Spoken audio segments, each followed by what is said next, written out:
Welcome to digital platform of Dr. APJ Abdul Kalam Technical University, Lucknow. I am Dr. Tarun Kumar Gupta, Associate Professor in Department of Mechanical Engineering, GL Bajaj Institute of Technology and Management, Greater Noida. Dear friends, we are discussing power plant engineering. This is our 33rd lecture. Today we will discuss tidal energy and wave energy. So you can see tidal energy and wave energy today we will discuss. Friends, tidal energy, wave energy सब कहाँ से आती हैं? All these are a type of ocean energy. So first of all we will discuss what is ocean energy, then we come to the tidal energy and then the wave energy. तो ocean energy की अगर हम बात करते हैं, ocean energy sources में भी broadly divide into 4 categories. तो मतलब ओशन में जितनी भी एनर्जी है उसको ब्रॉडली 4 कैटेगरीज में डिवाइड करते हैं. कौन कौन सी 4 कैटेगरीज हैं? One is tidal energy, second one is the wave energy, third one is ocean thermal energy conversion, which is known as OTEC in short, and fourth one energy emitted from the sun ocean system by evaporation, that is hydrological cycle. So आज जो हम discuss करेंगे that is first two tidal as well as wave energy. इन दो को आज हम discuss करेंगे. सो टाइडल एनर्जी के बारे में अगर हम बात करना चाहें, the periodic rise and fall of the water level of sea due to action of the sun and moon on water of the earth is called tide. Tide आपको पता होगा, high tide and low tide. There are two tide, high tide as well as low tide. So जो high tide है, low tide है, इन दोनों को मिलाकर के हमने कहा tide formation. So ये tide क्यों फॉर्म हो रही हैं? These tides are formed because of the action of the sun and moon on the water of the earth. Tidal energy can furnish a significant portion of all such energies which are renewable in nature. The large scale up and down movement of sea water represent an unlimited source of energy. If some part of this energy can be converted into electrical energy, it would be an important source of hydropower. I told you it would be an important source of hydropower. So it is hydropower, friends. It is a type of hydropower. The main feature of tidal cycle is the difference in water surface elevation of high tide and low tide. If this differential head could be utilized in operating a hydraulic turbine, the tidal energy could be converted into electrical energy by an attached generator. So high tide and low tide, two tides हैं. So there is a level difference between high tide and low tide. ये जो level difference है, इस level difference को आपने use करना है electricity generation के लिए. बिल्कुल सेम ऐसे ही यूज़ करना है जैसे आप हाइड्रोलिक पावर प्लांट में यूज़ करते हैं. राइट, टाइडल पावर की बात करते हैं. When a basin exists along the shores with high tide, the power in the tide can be hydroelectrically utilized. This can be realized by having a long dam across the basin and locating two sets of the turbines underneath the dam. As the tide come in, water flow into the basin, one set of turbine. At low tide, water flow out the basin, it operates and second set of the turbine. So in this way, as whenever water is coming into the basin, whenever water is going out to the basin, both the time turbine will operate and it will give you the electricity. Now if you are talking about the main component of the tidal power plant, so the main component of the power plant, main component, ध्यान रखना, these are not the all component, these are the main component. The first one is dam or dike to form the basin. Dike क्या होता है? Dike means low wall. The function of dam or dike is the same as in hydraulic power plant. It is just to form a barrier between the sea and the basin or between the two basins in case of multiple basin system. इसके बाद second one है sluice ways. Sluice ways means they are used to fill the basin during high tide or empty the basin during the low tide. They are, you can say they are just like gates as per the requirement. These devices are controlled through the gates. Power house. अगर हम power house की बात करें friends, power house क्या है? A power house has turbine, electric generator and other auxiliary equipments. Basically you can say सारा control panel जो है वो यहाँ पर है. As far as possible the power house and sluice ways should be in alignment with the dam और dyke. Now classification of tidal power plant. अगर tidal power plant की क्लासीफाई करना चाहें तो they can be single basin and double basin. So this is the based on the number of basin. अगर single basin की हम बात करें, single basin arrangement power can be generated only intermittently. In this arrangement only one basin is interact with the sea. The two means sea as well as basin, the two are separated by a dam or dike, and the flow between them is through the sluice way located conveniently along the dam. The rise and fall of the tidal water level provide the potential head. You can see the diagram. See in the diagram there is a basin, ये एक basin बनाया हुआ है. This is the dam or you can say dike.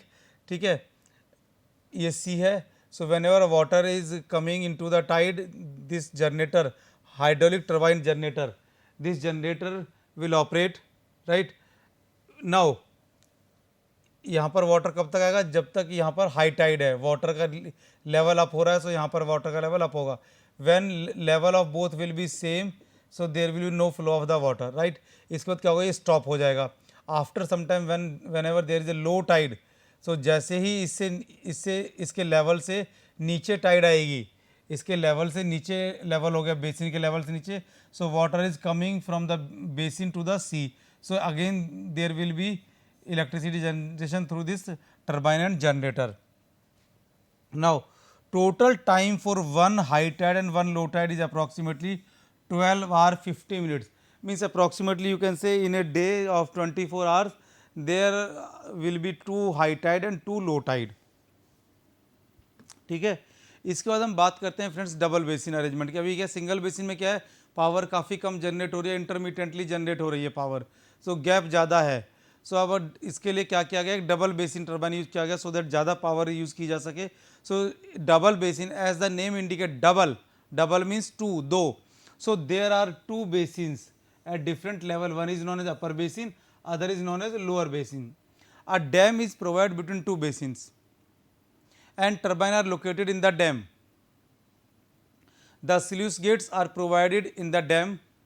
The high level basin gates are inlet gate and low level gates are outlet gates. Means जो turbine है, जो high level पर turbine basin है, high level के basin में जो gets लगाए हैं उनको इनलेट गेट कहेंगे, जो लोअर बेसिन में गेट लगाए हैं उनको आउटलेट गेट कहेंगे, right. When the water level in the upper basin, means जब वाटर का लेवल अप हो रहा है, सो वाटर बेसिन ए नाम दिया है हमें. देखिए डायग्राम आपको पहले मैं दिखा दूं. यहाँ पर दो बेसिन हैं. अपर बेसिन को हमने नाम दिया है ए और लोअर बेसिन को नाम दे रहे हैं B, right. So when the water level in upper basin A provide a sufficient difference of head between the two basins, the turbine are started. What is it mean? अभी मैं आपको diagram से भी समझाऊंगा. ये the water flows from the basin A to basin B through the turbine and power is generated. The power generation thus continues simultaneously along with the filling of water in the basin A. When the tide attains its peak value, the water level in the basin A is maximum and inlet gates are at this time will closed. The water flow from the upper basin to the lower basin through the turbines. Clear? Thus water level in the upper basin falls and in the lower basin rise. When the level in the lower basin become equal to the level of falling tide, the outlet sluices are opened, and when tide is lower most level, the outlet gates are closed. After some time the tide rise, the cycle will continue, right. अब देखिए in this case the advantage of this system is that power can be generated continuously during discharge and filling of basins. However, in this method also power generated may not coincide with the peak load demand. This problem can be overcoming by the pumping water by other means from lower basin to upper basin during the peak power demand. अब देखिए in this case ये जो diagram आप देख सकते हैं, अभी क्या है लोअर बेसिन है, ये अपर बेसिन है. इनिशियली क्या है, मान लेट एक सिचुएशन आप एज्यूम करिए कि जो दोनों बेसिन खाली हैं, एम्प्टी हैं दोनों बेसिन. सो जब दोनों बेसिन एम्प्टी हैं और हाई टाइड का टाइम हो रहा है, तो ये जो आउटलेट गेट है इसको क्लोज कर दिया. Now high tide is there, the level of water is going to be increase. So एक टाइम ऐसा आएगा कि वाटर का लेवल यहाँ तक आ जाएगा. इस at this time inlet gates will be open. Inlet gate जैसे ही ओपन होंगे इसके अंदर वाटर फिल होना शुरू हो जाएगा. ये गेट क्लोज है, ध्यान रखिए, this gate is close, this gate is open, water allowed किया हुआ है यहाँ से. So water is entering into the upper basin और अपर बेसिन से ये वाटर लोअर बेसिन में जा रहा है through the turbine and generator. So यहाँ पर क्या हो रहा है, इलेक्ट्रिसिटी जनरेशन हो रही है एंड इट इज़ कंटिन्यूसली, जब तक ये बेसिन पूरा भर नहीं जाता। और ये बेसिन कब भर जाएगा पूरा, जब बेसिन की कैपेसिटी पूरी हो जाएगी और जो लेवल है हाई टाइड का वो भी इसके बराबर इक्वल और इससे ज़्यादा हो जाएगा। एट दिस टाइम ये जो गेट्स हैं इसको हम अभी बंद कर सकते हैं, बट अभी लेटेस्ट टेक्नोलॉजी क्या है कि उस समय भी इसको हम बंद नहीं करते। The capacity of lower basin is much more than the capacity of upper basin, means water is entering into the upper basin and going to the lower basin through the turbine. जब तक high tide है कोई problem नहीं है, water high tide के बाद लो tide शुरू होगी। जब लो टाइड शुरू हो रही है, राइट, और जैसे ही टाइड का लेवल, लो टाइड होते टाइम टाइड का लेवल बेसिन के लेवल के बराबर आ जाता है, at that time what we are doing, we are closing this gate.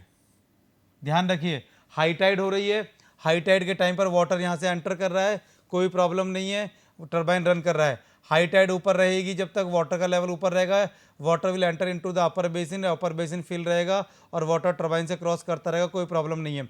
जैसे ही लो टाइड शुरू होगी, ध्यान रखना, जैसे ही लो टाइड शुरू होती है, जैसे ही एट दैट टाइम इसको क्लोज कर देंगे हम, गेट को क्लोज करने से क्या होगा, जो अपर बेसिन है, अपर बेसिन में वाटर कंप्लीटली फिल है। At that time low tide शुरू हो चुकी है और इस समय अपर बेसिन फिल है, तो अपर बेसिन से वाटर जो फिल किया हुआ है अपर बेसिन में, यानी बेसिन ए में, बेसिन ए से वाटर बेसिन बी की तरफ आएगा इस जनरेटर के थ्रू, और धीरे धीरे वो सारा वाटर बेसिन बी में फिल हो जाएगा। Now there is a continuation of the low tide, low tide continue है, और जैसे ही लो टाइड का लेवल इस गेट से नीचे आता है, इस गेट को ओपन कर देंगे सो दैट ये जो वाटर है ये सारा बाहर आ जाए। In this way dear friends, in this way maximum time we can use the system, electricity generation can be maximum time, but I told you it is not necessary कि यहाँ पर peak power generation हो, या जितनी power की demand है उतनी generation हो, या दोनों बेसिन खाली हो गए हैं उसके बाद हमें स्टॉप करना पड़ेगा।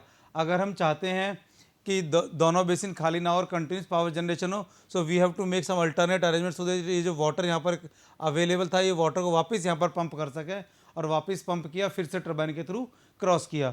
सो we have to make some alternating arrangement. Now what are the advantage of tidal power plant. तो देखिए एडवांटेज ये है टाइडल पावर प्लांट का, it is completely pollution free, कोई पॉल्यूशन ही नहीं हो रहा इसमें, because we are using the gravitational force of sun and moon in the water. Energy is available at free of cost, मतलब आपको एनर्जी का कोई पैसा नहीं देना, एनर्जी कन्वर्जन के लिए टर्बाइन यूज़ करना है, एनर्जी का कोई पैसा नहीं देना आपने। Energy is available round the year, because ये तो हाई टाइड और लो टाइड तो पूरे साल होता है, दिन में एक दिन में 2 बार हाई टाइड आएगा, 2 बार लो टाइड आएगा। I told you the time for high tide and low tide is approximately 12 hour 50 minute.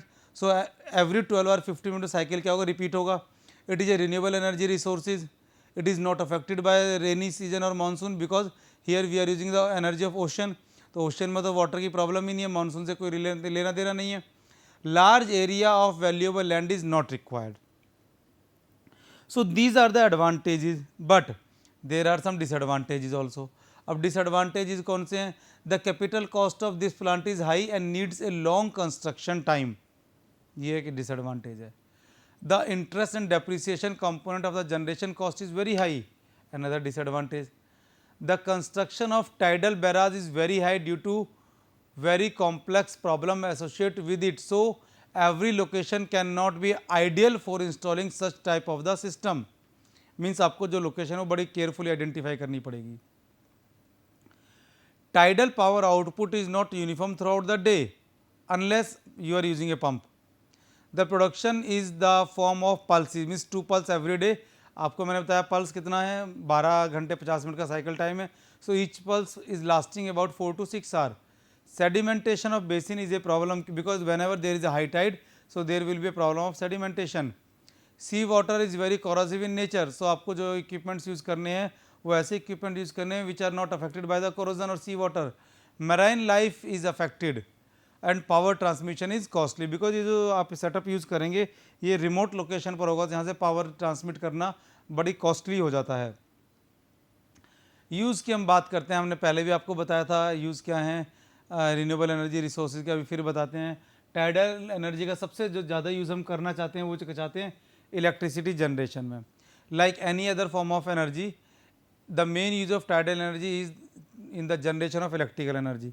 Tidal energy is being used in France to generate 240 megawatt of tidal electricity at very low cost. हर चीज़ को हम electricity में क्यों convert करना चाहते हैं? क्योंकि market में जो इक्विपमेंट्स अवेलेबल है they can run very easily on the electricity, और इलेक्ट्रिसिटी कहीं भी अवेलेबल हो सकती है, किसी भी इक्विपमेंट को आप कहीं भी लेकर के जा सकते हैं, राइट. इसीलिए हम चाहते हैं कि सब कुछ को इलेक्ट्रिसिटी में कन्वर्ट कर लिया जाए, ट्रांसमिशन आसान रहेगा, इक्विपमेंट को रन करना आसान रहेगा, यूज़ करना आसान रहता है. Second use is grain mills.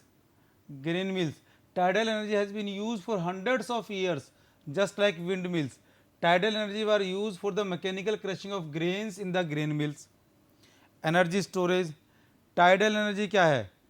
Tidal energy can also be used as a store of energy, like many of hydroelectric dam which can be used as a large energy resources. So tidal barrage with their reservoir can be modified to store energy, provide protection to coast in high storm. कैसे? Tidal barrage can prevent damage to the coast during high storm and also provide an easy transport method between two army of a bay or an estuary on which it is built, right. So these are the uses of tidal energy. Now let's say I am talking about tidal energy worldwide, right. Though many countries are using tidal energy, but a few of them, जैसे मैं बात करता हूँ South Korea की, South Korea में एक है Sihwa Lake tidal power station whose generation capacity is 254 megawatt. एक फ्रांस की अगर हम बात करते हैं so La Rance tidal power plant generation capacity 240 megawatt. United Kingdom that is UK की बात करते हैं तो Swansea Bay tidal lagoon of capacity 240 megawatt. Scotland की अगर हम बात करें तो MeyGen tidal energy project of 86 megawatt. Canada की अगर हम बात करते हैं तो Annapolis royal generating station of 20 megawatts. So this is the list of a few countries which are using tidal energy. So most of the countries are using tidal energy. Now if we are talking about India, so as such as India में presently there is no tidal energy power plant working. Working की बात करें तो फिलहाल कोई working power plant नहीं है. And according to an estimate of the Indian government that our country has a potential of 9000 megawatt of tidal energy. कितना? ध्यान रखना अप्रॉक्सीमेट है, ये भी अप्रॉक्सीमेशन है, एस्टिमेट है ये 9000 megawatt. Out of this 9000 megawatt 7000 megawatt in the Gulf of Cambay in Gujarat, 1200 megawatt in Gulf of Kutch and 100 megawatt in Ganga Delta in the Sundarban region of West Bengal. So these are the few possibilities where India can use its tidal energy. इसके बाद friends हम बात करेंगे wave energy की. अब waves क्या है? What is wave? जल्दी से बताइए.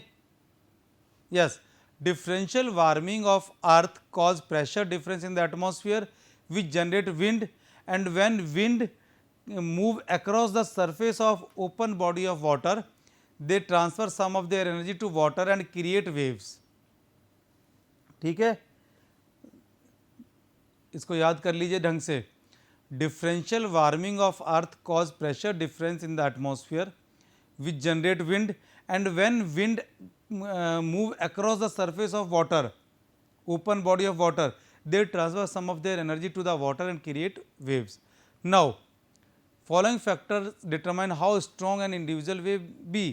कौन कौन से फैक्टर हो सकते हैं? स्पीड ऑफ विंड, कितनी स्पीड है विंड की उतनी जो है वेव बिगर होगी. So the faster the wind is travelling the bigger a wave will be. Time of wind, the wave will get larger the longer the length of the time the wind is hitting it. Distance of wind, अब देखिए सारे wind से related और बात कर रहे हैं हम वेव की, ध्यान रखना. the farther the wind travel against the wave the bigger it will be, right. Now the density of the energy transported under the waves under the ocean surface is about 5 times higher compared to wind energy at 20 meter above the ground. Wave power की बात करते हैं हम. wave power is the transportation or transport of energy by ocean surface waves and the capture of that energy to do useful work. Useful work कौन कौन से हो सकते हैं? सबसे पहला हमारा यूज़फुल वर्क होता है इलेक्ट्रिसिटी जनरेशन. सो इसको मैंने सबसे पहले लिखा है, you can see first of all I have mention it, electricity generation. इसके बाद और यूज़ हो सकते हैं जैसे वाटर डिसैलिनेशन और pumping of water into reservoir. So you can use for various purposes. A large variety of devices like hydraulic accumulator, wave machine, high level reservoir machine etc. have been developed for harnessing the energy, but these are very complicated and fragile in face of gigantic power of ocean storm. Means ocean storm की जो power होती है उसके आगे ये सब बहुत छोटे हो जाते हैं, बौने लगते हैं और ये जल्दी से destroy हो जाते हैं. ये एडवांटेज की बात करें अगर हम वेव एनर्जी की, तो वेव एनर्जी के एडवांटेजेस क्या हैं? अब देखिए वेव एनर्जी जो है, आप अपने आप सोच के बताइए कि पहले इसको हम स्लाइड को हटा देते हैं. अब बताइए what are the advantage of wave energy. सबसे पहला advantage, it is renewable. Renewable क्यों है ये? रिन्यूएबल क्यों है जल्दी से बताइए. Wave energy, why wave energy is renewable?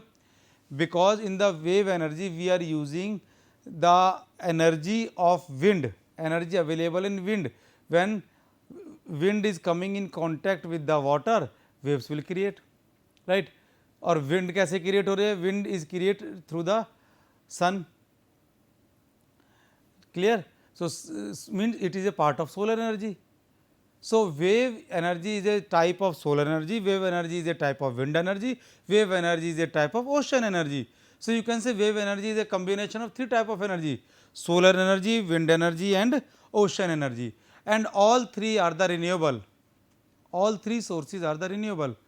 Means they can never be finished. So we are saying wave energy is the renewable energy. इसके बाद दूसरा पॉइंट है हमारा एनवायरनमेंट फ्रेंडली. एनवायरनमेंट फ्रेंडली क्यों है? Because whenever we are harnessing, we are using the wave energy, no pollution is created. Means wave energy is completely pollution free. Clear है? Now you do not have to pay anything for the wave energy. Wave energy is free in the nature, no fuel is needed, no waste produced. अब देखिए 3 point है यहाँ पर. Wave energy is completely free. ध्यान रखिए wave energy free है, harnessing of wave energy is not free.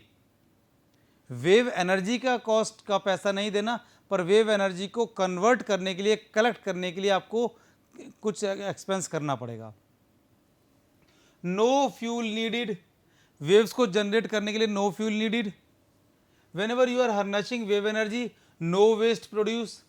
सो कोई waste ही produce नहीं हो रहा वेव एनर्जी से. क्लियर?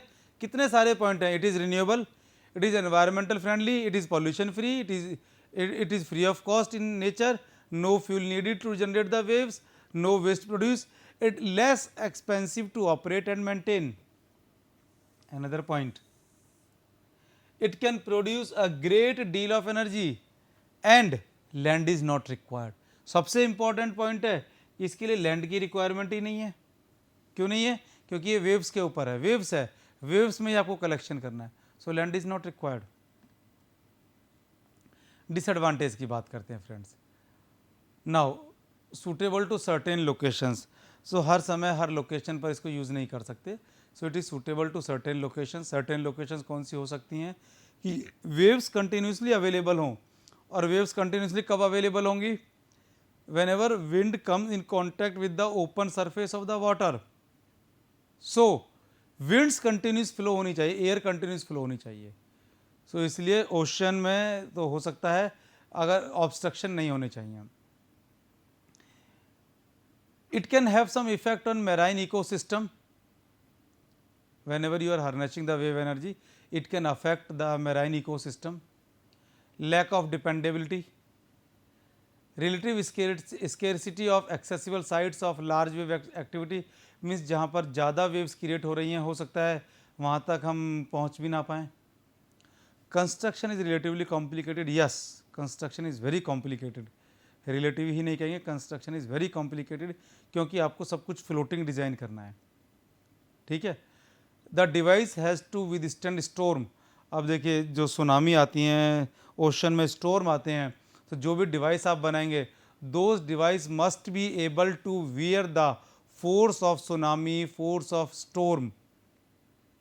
ठीक है, large capital investment, high maintenance cost.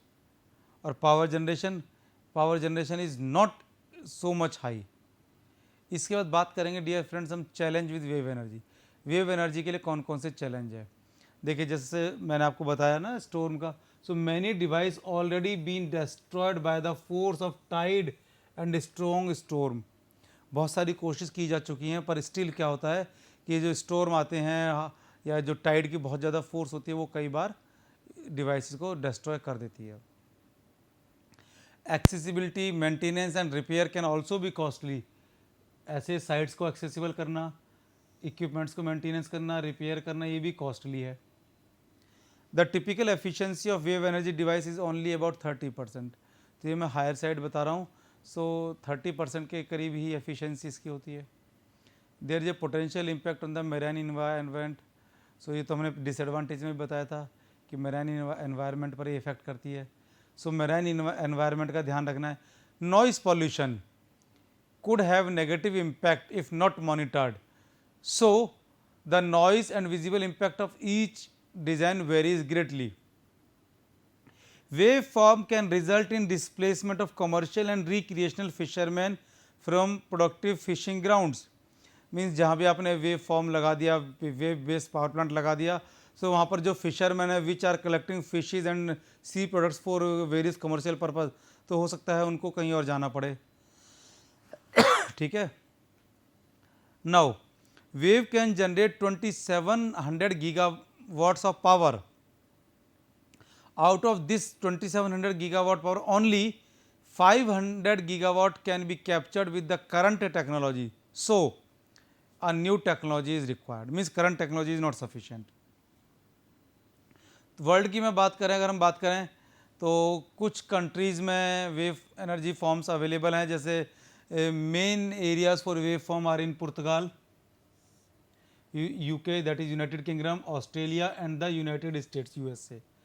Portugal has very first wave farm. कौन सा पुर्तगाल का सबसे पहला wave farm? Aguçadoura wave farm in the Portugal having 2.25 megawatt generation capacity. अब देखिए पुर्तगाल में सबसे ज़्यादा वेव एनर्जी यूज़ हो रही है, और पुर्तगाल का जो सबसे फर्स्ट वेव फॉर्म है उसकी कैपेसिटी कितनी थी? 2.25 मेगावाट। सो अगर हम वेव फॉर्म लगाते हैं और इस तरह थोड़ी थोड़ी एनर्जी जनरेट करते हैं, हो सकता है रिन्यूएबल के फॉर्म में तो ये सफिशेंट हो, लेकिन they can not be meet the demand of a city, but because energy is available there, so we can collect that energy, right. अब इंडिया की बात करते हैं हम, wave energy power plant in India. India में देखिए Vizhinjam wave energy power plant in Kerala, right. Wave energy based power plant है विजिंजैम केरला में। This lead to the establishment of 150 kilowatt pilot wave energy plant in 1991 इन विजिंजैम। ध्यान रखिए 1991 में 1991 में ही 150 किलोवाट का plant लगा दिया था। कहाँ पर? In Thiruvananthapuram Kerala. Vizhinjam wave energy plant was the world first wave energy plant, ध्यान रखिए, working on oscillating water column technology, OWC technology. So India में भी यही पावर प्लांट है, ठीक है। Okay, thank you friends, this is all about the wave energy and tidal energy.